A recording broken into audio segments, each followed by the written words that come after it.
The thing about the Home and Auto Bundle from Progressive is that by now you've heard a lot of ads about the Home and Auto Bundle from Progressive. We don't even need the words the Home and Auto Bundle anymore to tell you that you could save big with the ring-tailed lemur from Progressive, or that every hot peach cobbler comes with round-the-clock service and protection. And that's the thing about the goat with magic powers. You've heard a lot of ads about the sushi in Vancouver. See how much you could save with the Home and Auto with the Shaman in the Jungle from Progressive. Progressive Casualty Insurance Company affiliates and other insurers. Bundle discount not available in all states or situations.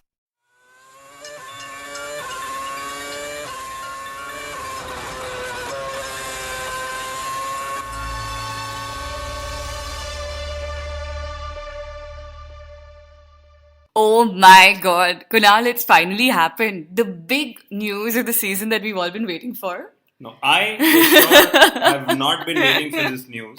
But Red Bull Racing has finally clipped Daniil Kvyat's wings. Oh my God. Before the Russian Grand Prix, Red Bull Racing said that they wanted to have some mischief at the front. I wonder if that was the first hint.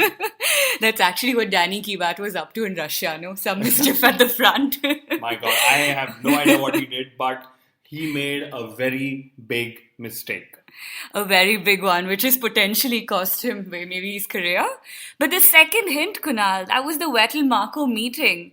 Or maybe the biggest hint of them all was when Vladimir Putin was with the drivers at the end of the Russian Grand Prix and everyone ignored him. Sign of times to come for them Russians on their fun grid. The Helmut Marko and Sebastian Vettel meeting, we actually put it up on our Facebook page. Maybe that was the time when they realized that Vettel has had a say in Kvyat's departure. And was that possibly the reason why Daniil Kvyat in the race decided, let me just go ram into Vettel twice and destroy his race? But the big question is, does Max Verstappen deserve a promotion? And is this move more so about Max or about Daniil Kvyat? And I just think it was done to keep Max off the other team's radars. Absolutely. And Kunal, I have to ask the question, did Daniil Kvyat deserve a demotion? He made one mistake. Actually, one mistake twice, but one mistake. So our listener, Gaurav Davare, actually said that Daniil Kvyat did what Maldonado has not done yet. He hit the same driver twice on the same lap. I think he was just unlucky that one driver happened to be Sebastian Vettel.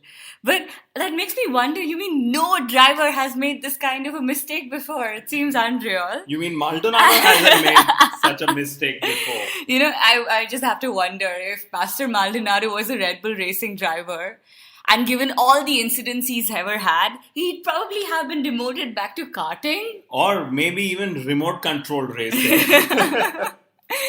But on that note, Daniil Kvyat cost no points to the team in Russia. And this entire incident has come only 19 days after his Chinese Grand Prix podium. Well, the team thinks that he needs to be working to regain his form. Kunal, what form does he need to regain? I don't understand. I think that Red Bull Racing had planned this long ago because there have been rumors of Verstappen moving either to Ferrari or Mercedes in 2017. And maybe they were just looking for an excuse, and the Russian Grand Prix mistake was that excuse. And a chance for them to pull off this driver switch with minimum bad PR. Let's not forget. And like you said, so what if Kvyat had knocked off a less important driver? And again, what if Max Verstappen himself had done something similar in his Toro Rosso? Would they demote him? Would they demote him further? Maybe to Manor. It's a good question because I personally believe that Daniil Kvyat is a great talent. And to penalize him in such a manner for one mistake, which came a fortnight after his podium, and that too Red Bull's only podium this season, is a little too harsh. So I don't know what's next. For Red Bull Racing, for Toro Rosso, there are 4 very talented drivers. There's Ricciardo, there's now Verstappen in Red Bull, there's Carlos Sainz and Daniil Kvyat. I don't think Kvyat makes it to the list anymore. And the big question also is, would other teams hire Daniil Kvyat? And it seems that after the Russian Grand Prix episode, everyone has just ganged up against him. Poor guy. And I don't think all of it is really valid. It was one mistake. We can't claim that Kvyat's career is over. Although history suggests that whenever Red Bull Racing has dropped a driver, he's never made it back into Formula One. So you have Jean-Eric Verne, who's still testing a Ferrari. There's Sebastian Buemi, who's now in Formula E. There was a Scott Speed, there was Scott someone else, and we've never seen a Red Bull Racing driver who's made a comeback with another team. Kunal, I just have to wonder, why can't or couldn't Vladimir Putin do anything? And the whole timing of this incident is also very suspicious for me. That Daniil Kvyat was dropped right after the Russian Grand Prix. I tell you, I am increasingly getting convinced that Kvyat already knew in Russia, and that's exactly why Vettel was his double target. Which then, of course, makes me wonder, is Vettel still as important in the Red Bull Racing system? But I have to crack this joke. A torpedo took out the torpedo. Daniil Kvyat, the Russian torpedo. They can fire all right, but when they do, they're not always in control. And that seems to have been his story. So somebody asked me on social media, is a move to Toro Rosso actually a demotion? Because Toro Rosso has shown great speed as well. In fact, in the race pace, there is little to choose, But in my view, this isn't really about speed. It's about being in the senior Red Bull team. It's more psychological. And Toro Rosso isn't a slow team this year by any standards yet. So maybe this is Max Verstappen's coming of age, Kunal. Yes. Graduation to the league of the big boys. And it is about respect as well. What about Carlos Sainz? I mean, he'd like some respect too, I'm sure. And I wouldn't say he's exactly matched Verstappen on pace or PR machinery. He's potentially deserving to. The Toro Rosso lineup is going to have two extremely demotivated drivers in Spain. If Fernando Alonso wasn't enough, we're going to have two more demotivated drivers on Bring the grid. it on. But since we missed the post-Russian Grand Prix episode, here's a quick look back at Russia. I really liked the race because there were 7 constructors in the top 10. And it was Rosberg's 4th straight win. He scored 100 on 100. He's got a 43 points lead to Lewis Hamilton. Let's hope he can keep it. And here's an interesting statistic, Kunal. He's the only driver to have pulled off winning 4 opening races on the go since Michael Schumacher. And that was 12 years ago. Wow. And there's no driver in the sport's history who won the opening 4 races and then did not win the World Championship. So things are looking very good for Nico. Yes, they are. And he also, somewhere I read he's led 186 of the 223 laps this year. He beat Hamilton in Australia and Bahrain. And the reason why I say this is because a lot of people think that Rosberg is where he is only because of Hamilton's supposed sabotage failures. Okay, Hamilton had bad luck only in China and Russia. So Hakkinen has come out in support of Rosberg. He says that Rosberg is now ready. But Kunal, I wonder where that came from. I don't know, how does he know random. That? And McNish has gone out and said that Hamilton won't be able to break Rosberg. How does he know that too? This comes from 2 drivers who probably don't know the 2 drivers they're talking about. But the only issue Rosberg faced in Russia, and he did, so to say, complain about, is that Vladimir Putin didn't speak to him in German. But I'm surprised Rosberg didn't speak to him in Russian, given Rosberg's history. He's a linguist. So Hamilton had issues with his engine in Russia, and Bernie was kind enough to help him with a charter plane to get his power unit. I wonder if Bernie would have done this for any other driver. Interesting. If Rosberg was in this place, would Bernie have helped? I doubt. Okay. Probably not. But this also then takes me to the Mercedes and the sabotage rumors. And, the team has released a letter telling fans that there is no sabotage and there is no favoritism. I wonder again, had Rosberg faced similar issues, and mind you, he did in 2014, why didn't they release a similar letter then? And what is this favoritism all about then? So many conspiracies, Kunal. Well, Hamilton says that he needs to be calm and that he is faster than Rosberg. Well, I agree, on paper he is, but on the 2016 points table, no way. I'll tell you one points table that Lewis Hamilton tops. That's the frequent flyer points.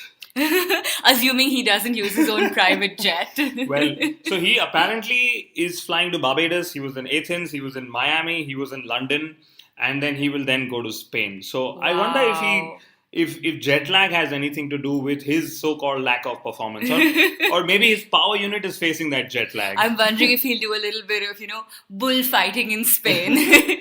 That'll be a good PR plug for Red Bull, don't you think?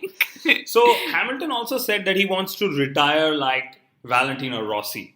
And the fun part here, and this is my kind of a joke, is Rossi on the timetables would also read as ROS. Who is Nico Rosberg. McLaren Honda had a pretty good race in Russia, Kunal. Amazingly enough, Alonso finished P6. Wow. And Button finished P10. So they had a double points finish in Russia. But they lost 50 seconds to fuel saving. That's mighty. So basically, there's no power and no efficiency still in that Honda engine. Yeah, and of course, building up to the upcoming Spanish Grand Prix, Alonso has said that, hey, guess what? We're going to have a new McLaren Honda lineup on the grid. And I tell you, this is sales talk. He wants to sell as many tickets to those Spanish fans. Alonso said that they would have a podium finish in Spain. I'm sure they will have a good performance, but I think the only way the McLarens can make it to the podium in Spain is if Alonso and Button pull that prank again and they just pile onto the podium uninvited. But, while we are talking and recording this podcast, my mind still goes back to Red Bull Racing. They've been the masters of swapping in its own way, now that I think of it, because they wanted to swap a Renault engine with either a Mercedes or a Ferrari, and now it seems they've had their way with the 2017 regulations. They swapped a sponsor with Toro Rosso, so Casio went to Toro Rosso, and now they've gone and swapped drivers. So wow, I'm just wondering what else is there to swap. Well, they can swap Pirelli tires. It won't make a difference to anyone's life. So another interesting story that came up in the last couple of days was that Jenson Button was seriously contemplating joining Williams in 2016, and that too in place of Valtteri Bottas. So Massa and Button and Williams would be like two of the sport's oldest drivers racing for one of Formula One's oldest racing teams. I mean, that's an interesting combination. But I never thought that Massa would be held in such high regard after being thrown out by Ferrari. And of course, for Jenson Button, it would have been a brilliant reunion with a team that actually gave him his debut chance in Formula One. But that's what Formula One's been all about anyway, right? Reunions. Daniil Kvyat is having an unhappy reunion with Toro Rosso. But Red bullshit. Congratulations to Williams. They've been pulling off these blazingly fast pit stops. Something's certainly working for them. Teamwork. What they're still lacking is tire strategy. Moving away from teams, Alonso said something very interesting, and maybe he'll become an able administrator someday.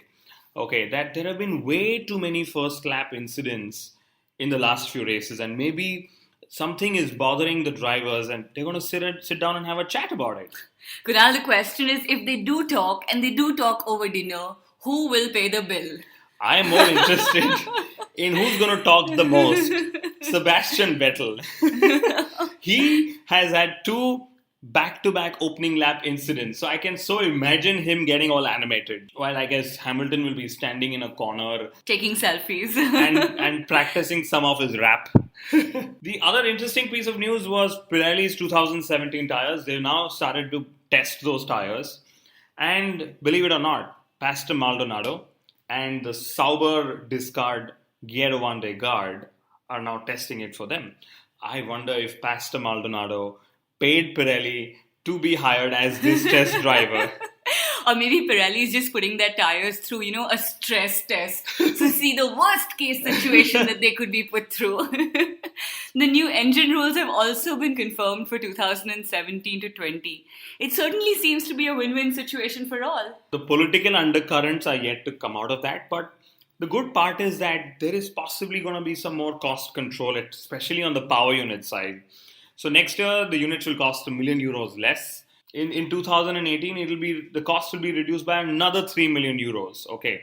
But the crucial part here, and this is all thanks to Red Bull and their protest last year, the democracy of Formula One, if I may call it, will now have a right to engine clause. And let's just cut the crap. Let's just give every single one Mercedes engines. And on that note, it's also important to remember that the engine manufacturers have also been safeguarded by these new regulations. So the 1.6 hybrid turbo formula remains the same, which also means that Mercedes could still dominate for the next 4 years, okay? But the token system has been done away with, which means that the teams can actually possibly go back to spending millions in the middle of the season to improve their units, or at least that's what my current understanding is. Kunal, thank you for all that technical talk. Wow. But I want to go back talking about Rio Haryanto. He's having a pretty good drive this season, especially against the highly rated Verline. In fact, I think his SMS campaign should go global. I might send an SMS in his favor. But that also makes me wonder, we've discussed this before. Is Formula One too easy to drive? Maybe we just need to put Haryanto into the Super Formula car to assess his potential. The superhero version of Formula One, Super Formula. Well, Naren Karthikeyan's driving in that still. The other point that Haryanto made is he wants to spend more time in Europe. It was a very emotional appeal and probably his way of asking for a residence permit. I don't think the government will be very happy to back his SMS campaign once they hear of this. Haas is back in the points in Russia. And they certainly showed all of us that China was only a minor blip in their performance. Oh, yes. Good news on Haas. And Haas is also doing fairly well off track. They've been selling NASCAR and F1 sponsorships. I am very keen to know which is that first sponsor that invests in this dual sponsorship program. The other keen thing that I also heard is what Paddy Lowe said, that, this is motorsport. And the fact that we are in motorsport, the one thing that shouldn't have parity is the motor, But what does that make Formula One then? Does it make it aerosport? Because we've always had aerodynamics all over the place. Maybe that's where Red Bull's "gives you wings" tagline came from. Currently, the only person who's got those wings is Max Verstappen. We'll keep our eyes glued to see what Max Verstappen can pull off. Yeah, it's important to not be emotional about it, but I just think that... But since the deal is done, Kunal, we're all going to be cheering for him and we're happy to see what he can do, right? Well, for at least my sake, I'm going to take some while to get used to what Red Bull has done to Kvyat. And my heart goes out to him. And obviously to Carlos Sainz as well. Well, of course, I am very happy for Max Verstappen, much like you're trying to show me that I should be. I just think life can be and has to be fair sometimes. And let's hope the new McLaren Honda is fair to Fernando Alonso. I am waiting for Max's first podium, Kunal. Now that's just within sniffing distance. Well, on that happy note rather, thank you for tuning in. We will be back in a few days' time with our pre-Spanish Grand Prix episode. Let's hope there are no more shocks on the way till then.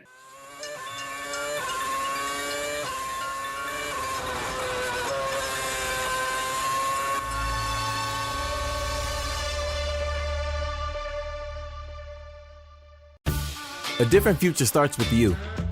That's why GoDaddy does more than help you find a name. You can create, sell, and get found online so any small business can drive change or build an empire. Because old ideas aren't cutting it anymore.